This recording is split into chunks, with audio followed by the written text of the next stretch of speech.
তেহরানের আঙুল এখন বন্দুকের ট্রিগারে। আমেরিকা বা ইসরায়েল যদি আর একবারও ভুল কদম ফেলে তবে মানচিত্র থেকে মুছে যেতে পারে অনেক কিছুই। অন্যদিকে রাশিয়া আর ইরানের এমন এক অদৃশ্য প্রযুক্তির খবর সামনে এসেছে যা দেখে ঘুম হারাম হয়ে গেছে পেন্টাগনের। কি সেই প্রযুক্তি যা রাডারকে বানিয়ে দেবে খেলনা? জানতে হলে ভিডিওটি শেষ পর্যন্ত দেখুন। বিশ্ব রাজনীতি এখন এক আগ্নেয়গিরির মুখে দাঁড়িয়ে। একদিকে ইরান জানিয়ে দিয়েছে তারা আর কেবল রক্ষণভাগ সামলানোর নীতিতে নেই, তাদের জবাব হবে ইতিহাসে লিখে রাখার মতো এক চরম অপমান। একই সময় সুযোগ বুঝে নিজেদের শক্তি জাহির করছে উত্তর কোরিয়া। কিম জং উনের ব্যালিস্টিক ক্ষেপণাস্ত্রের গর্জন সিউল থেকে টোকিও কাঁপিয়ে দিচ্ছে পুরো বিশ্বকে। কিন্তু সবচেয়ে বড় আতঙ্ক ছড়িয়েছে মস্কো আর তেহরানের গোপন মিশনে। প্লাজমা স্টিলেথ নামক এক রহস্যময় প্রযুক্তি নিয়ে কাজ করছে তারা, যা সচল হলে আমেরিকার কয়েক বিলিয়ন ডলারের এয়ার ডিফেন্স সিস্টেম হয়ে পড়বে পুরোপুরি অন্ধ। বন্ধুরা, মূল ভিডিওতে যাওয়ার আগে আপনাদের জন্য একটি মেসেজ। আপনার ব্যবসা বা প্রতিষ্ঠানকে আরো বড় পরিসরে নিয়ে যেতে চান? আপনার ব্র্যান্ডকে তুলে ধরুন হাজার হাজার মানুষের সামনে সহজে এবং দ্রুত। নতুন গ্রাহক খুঁজছেন? বিক্রি বাড়াতে চান? অনলাইনে শক্ত অবস্থান গড়ে তুলতে চান? তাহলে আর দেরি কেন? আজই আমাদের সঙ্গে যোগাযোগ করুন, নাম্বার দেওয়া আছে ডেসক্রিপশনে। আপনার সফলতার যাত্রায় আমরা আছি সব সময় আপনার পাশে। দর্শকদের জন্য একটি ছোট অনুরোধ, আপনারা পৃথিবীর কোন প্রান্ত থেকে আমাদের ভিডিও দেখছেন কমেন্টে জানাতে ভুলবেন না। গতকালকের ভিডিওর সেরা 3টি কমেন্ট এখন স্ক্রিনে দেখতে পাবেন। আমাদের ভিডিওগুলো বেশি বেশি দেখুন, লাইক দিন এবং আপনার মতামত কমেন্টে শেয়ার করুন। রাজনীতির এই প্রতিটি অধ্যায় নিয়ে আমি কাজল হায়দার থাকছি আপনাদের সাথে খবর সংযোগের বিশেষ বিশ্লেষণে।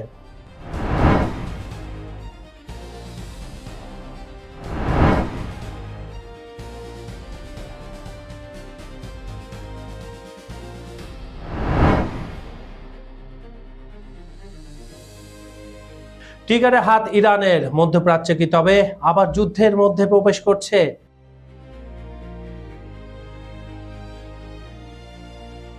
কয়েক দশকের নিষেধাজ্ঞা আর চাপ উপেক্ষা করে ইরান আজ এক অপ্রতিরোধ্য সামরিক শক্তিতে পরিণত হয়েছে।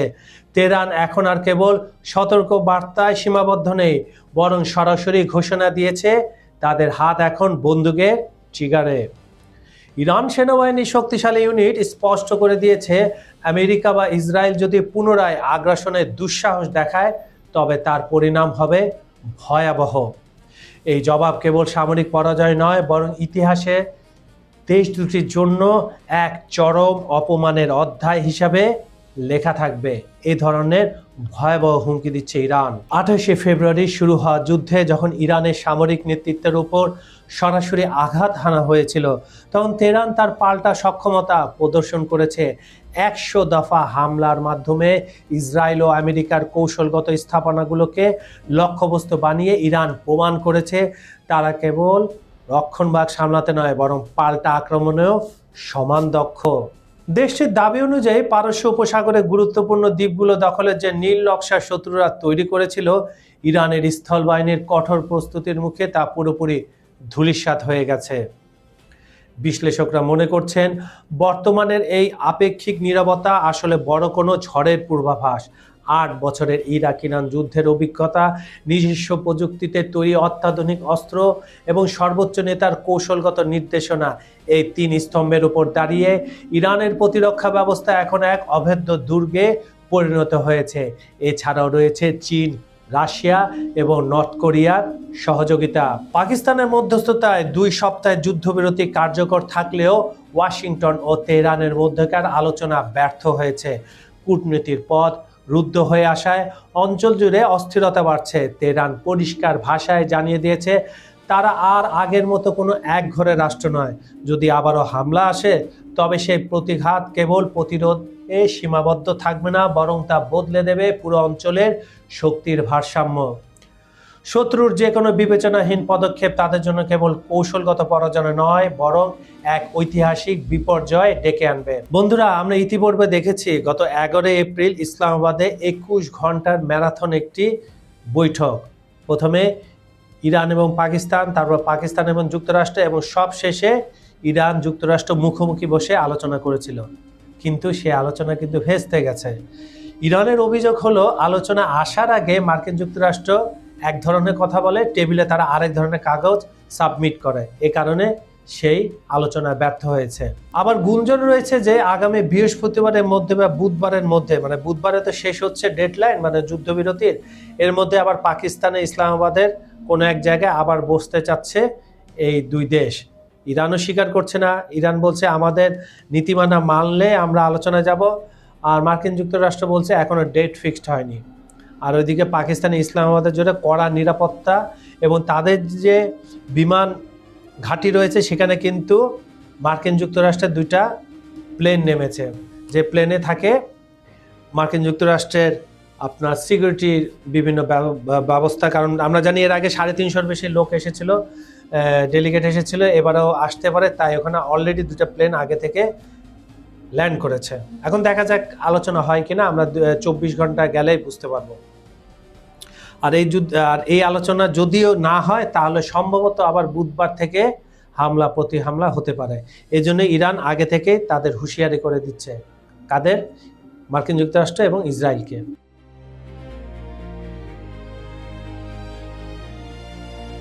এদিকে ইরান ও ইসরায়েলের মধ্যকার চলমান যুদ্ধ পরিস্থিতির মধ্যে নতুন করে শক্তি প্রদর্শন করলো উত্তর কোরিয়া। এই জন্য এই ভদ্রলোককে আমার এত পছন্দ হয়, কারণ কিম জন উন যেখানে যাই হোক তার জানানটা দেয় যে আমি যে আসছি, আমি একটা important person of the world, আমাকে তোমরা ইগনোর করতে পারবো না, আমাকে তোমরা অন্য কোনো আলোচনা ডাকবা না, কোনো কিছু জানবা না, আমাকে নিষিদ্ধ থাকবা, আমি নতুন নতুন ক্ষেপণাস্ত্র, ব্যালিস্টিক ক্ষেপণাস্ত্র নিক্ষেপ করে পরীক্ষা করে পুরো পৃথিবীকে কাঁপিয়ে দেব। এই জন্য এই ভদ্রলোককে আমার খুব পছন্দ। গতকাল দেশটির পূর্ব উপকূলীয় শহর সিনপো থেকে বেশ কয়েকটি ব্যালিস্টিক ক্ষেপণাস্ত্র নিক্ষেপ করে কিম জন উন। দক্ষিণ কোরিয়ার সামরিক বাহিনী জানিয়েছে ক্ষেপণাস্ত্রগুলো প্রায় 140 কিলোমিটার পথ পাড়ি দিয়ে সাগরে পতিত হয়। চলতি মাসে এটি পিয়ংইয়ংয়ের চতুর্থ এবং এই বছরের 7ম ক্ষেপণাস্ত্র উৎক্ষেপণের ঘটনা, যা বিশ্বজুড়ে নতুন উদ্বেগের সৃষ্টি করেছে। উত্তর কোরিয়ার এই পদক্ষেপকে জাতিসংঘ নিরাপত্তা পরিষদের রেজুলেশনের চরম লঙ্ঘন ও উস্কানি হিসাবে অভিহিত করেছে দক্ষিণ কোরিয়া। সিউলের প্রেসিডেন্ট কার্যালয় ব্লু হাউস এই ঘটনায় জরুরি নিরাপত্তা বৈঠক ডেকেছে এবং জাপান সরকারও এই উৎক্ষেপণের সত্যতা নিশ্চিত করেছে। উত্তর কোরিয়া তাদের ইউরেনিয়াম সমৃদ্ধকরণ সুবিধা বাড়িয়ে পারমাণবিক শক্তিতে অত্যন্ত গুরুতর অগ্রগতি সাধন করেছে। তাদের এই অগ্রগতি সাধন করে লাভ নেই, তাদের কাছে অলরেডি ওয়ারহেড রয়েছে প্রায় 20 থেকে 22টা।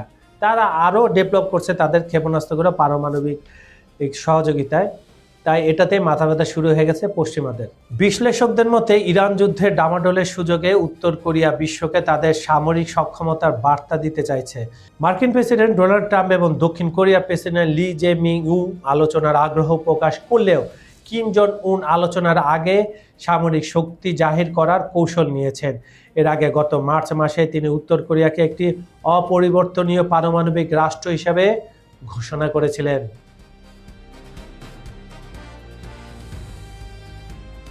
পশ্চিমা বিশ্বের ঘুম হারাম করে দিয়ে প্রতিরক্ষা প্রযুক্তিতে এক অভাবনীয় বিপ্লবের পথে হাঁটছে মস্কো এবং তেহরান।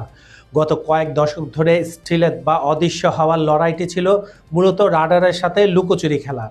কিন্তু এবার আর লুকোচুরি নয়, বরং রাডারকে পুরোপুরি অন্ধ করে দেওয়ার মতো এক অদৃশ্য প্রযুক্তির উপর কাজ করছে রাশিয়া ও ইরান। সমরবিদ যারা এসব নিয়ে বিশ্লেষণ করেন, যাদের কাজে এগুলা, তারা বলছে এই প্রযুক্তি যদি একবার সফলভাবে সচল হয় তবে পৃথিবীর বর্তমান রাডার ব্যবস্থাগুলো নিছক খেলনায় পরিণত হতে পারে।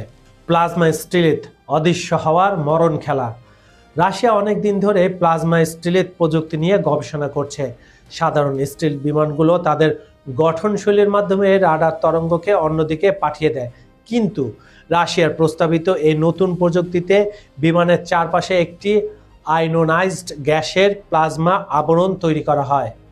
এই প্লাজমা স্তর রাডার তরঙ্গকে প্রতিফলিত করার পরিবর্তে চুষে নেয়, ফলে রাডার স্ক্রিনে একটি আস্ত যুদ্ধ বিমানকে খুঁজে পাওয়া অসম্ভব হয়ে দাঁড়ায়। ইরান বর্তমানে রাশিয়ার এই প্রযুক্তিগত সহায়তায় তাদের ড্রোন এবং মিসাইল সিস্টেমে এই প্লাজমা শিল্ড যুক্ত করার জন্য কাজ করছে। একবার ভেবে দেখেন তো, ইরান যদি এটা করে ফেলে তাহলে মার্কিন যুক্তরাষ্ট্র, ইসরায়েল, এদের কি অবস্থাটাই হবে। ইরান সাম্প্রতিক বছরগুলোতে ড্রোন প্রযুক্তিতে যে বিস্ময় জাগিয়েছে তা কারো অজানা নয়। অন্যদিকে ইলেকট্রনিক ওয়ারফেয়ার বা ওয়ারফেয়ারের রাশিয়ার সক্ষমতা আকাশচুম্বী। এই দুই শক্তির মেলবন্ধনে তৈরি হচ্ছে এমন এক সিস্টেম যা কেবল রাডার থেকে বাঁচবে না, বরং উল্টো রাডারের সিগন্যালকে জ্যাম করে দেবে। যদি এই প্রযুক্তি পূর্ণাঙ্গ রূপ পায়, তবে মার্কিন যুক্তরাষ্ট্রের প্যাট্রিয়ট মিসাইল ডিফেন্স সিস্টেম কিংবা ইসরায়েলের আয়রন ডোম কেবল ধ্বংসস্তূপে পরিণত হবে, কারণ তারা লক্ষ্যবস্তুকে খুঁজেই পাবে না। কোয়ান্টাম রাডার বনাম অদৃশ্য প্রযুক্তি, এটা আবার কি? চলুন তো একটু শুনে আসি। পশ্চিমা বিশ্ব যখন কোয়ান্টাম রাডার নিয়ে গর্ব করছে, তখন রাশিয়া ও ইরান কাজ করছে রাডারের সিগন্যালকে ম্যানিপুলেট করার জন্য। এই নতুন প্রযুক্তির অধীনে যুদ্ধবিমান বা মিসাইলগুলো রাডার তরঙ্গের গতিবিধি আগাম বুঝতে পারবে এবং সেই অনুযায়ী নিজেদের সিগন্যাল পরিবর্তন করবে। অর্থাৎ রাডার একটি বস্তু দেখতে পেলেও সেটি আসলে সেখানে থাকবে না। একে বলা হচ্ছে ডিজিটাল ড্রপ আউট। এটি সফল হলে প্রশান্ত মহাসাগর থেকে শুরু করে পারস্য উপসাগর পর্যন্ত মার্কিন রণতরীগুলো এক একটি অন্ধ দানবে পরিণত হবে।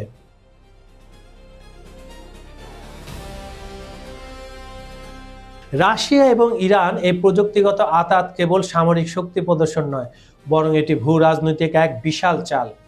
আকাশ সীমার সার্বভৌমত্ব কি বলে এখানে? কোনো দেশের রাডার যদি কাজ না করে, তবে সেই দেশে বিনা বাধায় প্রবেশ করবে হাজার হাজার ঘাতক ড্রোন। প্রতিরক্ষা ব্যয় বৃথা হবে। বিলিয়ন বিলিয়ন ডলার খরচ করে বানানো রাডার স্টেশনগুলো তখন কেবল লোহার খাঁচা ছাড়া আর কিছুই হবে না। অপ্রতিরোধ্য হাইপারসনিক মিসাইল। রাশিয়ার হাইপারসনিক মিসাইলগুলোর সাথে এই অদৃশ্য প্রযুক্তি যুক্ত হলে সেগুলো ঠেকানোর মতো প্রযুক্তি পৃথিবীতে অন্তত আগামী 50 বছরেও আসার সম্ভাবনা নেই। সঙ্গে ইরানও একই কাজটা করবে। তাহলে রাশিয়া ও ইরানের এই অদৃশ্য প্রযুক্তি নিয়ে পশ্চিমারা আতঙ্কিত হওয়ার যথেষ্ট কারণ আছে। ক্রেমলিন এবং তেহরান এই প্রজেক্টটিতে অত্যন্ত গোপনীয়তার সাথে এগিয়ে নিয়ে যাচ্ছে। যদি অনেকে একে সায়েন্স ফিকশন বলে উড়িয়ে দিতে চান, কিন্তু ইউক্রেন যুদ্ধ এবং মধ্যপ্রাচ্যের সাম্প্রতিক উত্তেজনা প্রমাণ করেছে রাশিয়ার ইলেকট্রনিক ওয়ারফেয়ার আগের চেয়ে অনেক অনেক বেশি শক্তিশালী। বন্ধুরা, পৃথিবী এখন এমন এক সমরখণ্ডের সামনে দাঁড়িয়ে যেখানে লড়াইটার মিসাইল বা বোমার নয়, লড়াইটা সিগন্যাল আর অদৃশ্য হওয়ার। যদি মস্কো আর তেহরানের এই অদৃশ্য জাদুকরী প্রযুক্তি সত্যি যুদ্ধক্ষেত্রে নামে, তবে যুদ্ধের সংজ্ঞা চিরতরে বদলে যাবে। আকাশ তখন আর কারো একক নিয়ন্ত্রণে থাকবে না, বরং যারা অদৃশ্য হতে পারবে তারাই হবে পৃথিবীর নতুন আধিপতি।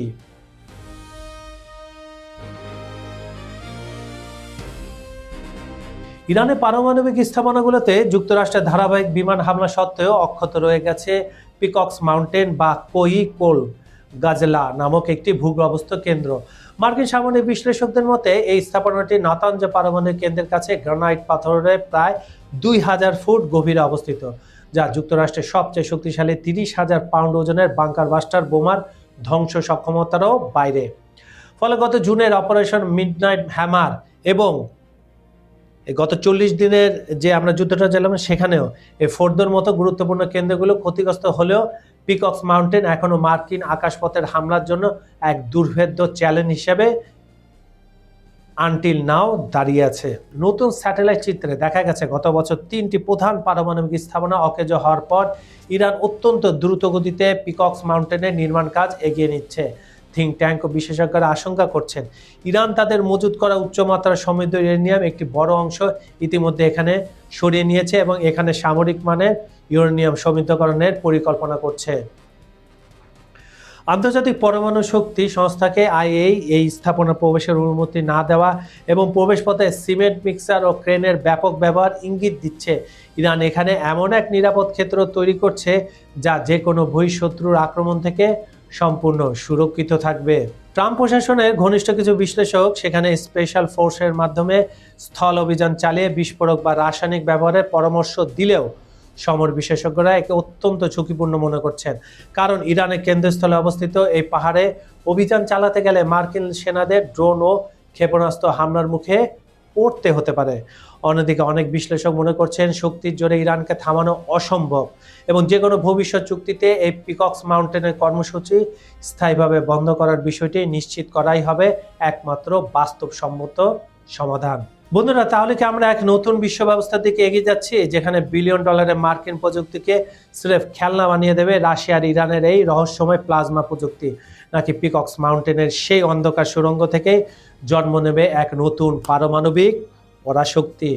ইতিহাস সাক্ষী মধ্যপ্রাচ্যের এই আগ্নেয়গিরি যখনই জেগেছে মানচিত্র বদলে গেছে। এবার কি তবে আমেরিকা আর ইসরায়েলের দম্ভ ধুলোয় মিশিয়ে দেওয়ার চূড়ান্ত ছক এঁকে ফেলেছে তেহরান, নাকি পিয়ংইয়ং এর কিম জন উনি দেবেন শেষ চালটি? উত্তরটা সময়ের গর্ভে লুকিয়ে, কিন্তু সংকেতগুলো মোটেও সুখকর নয়। আপনাদের কি মনে হয়, এই অদৃশ্য প্রযুক্তি কি সত্যি যুদ্ধের মোড় ঘুরিয়ে দেবে, নাকি এটি কেবলই মস্কোর এক বড় চাল? আপনাদের মূল্যবান মতামত নিচের কমেন্ট বক্সে অবশ্যই জানাবেন, কারণ আপনাদের এক একটি বিশ্লেষণ আমাদের এই আলোচনাকে আরো সমৃদ্ধ করে। আজকের ভিডিওর সেরা 3টি কমেন্ট কিন্তু পরের ভিডিওতে স্ক্রিনে দেখানো হবে, তাই দেরি না করে এখনই লিখে ফেলুন আপনার চিন্তাধারা। আর হ্যাঁ, আন্তর্জাতিক রাজনীতি পর্দার উপরের খবর সবার আগে পেতে খবর সংযোগ চ্যানেলটি সাবস্ক্রাইব করে বেল আইকনটি চেপে রাখুন।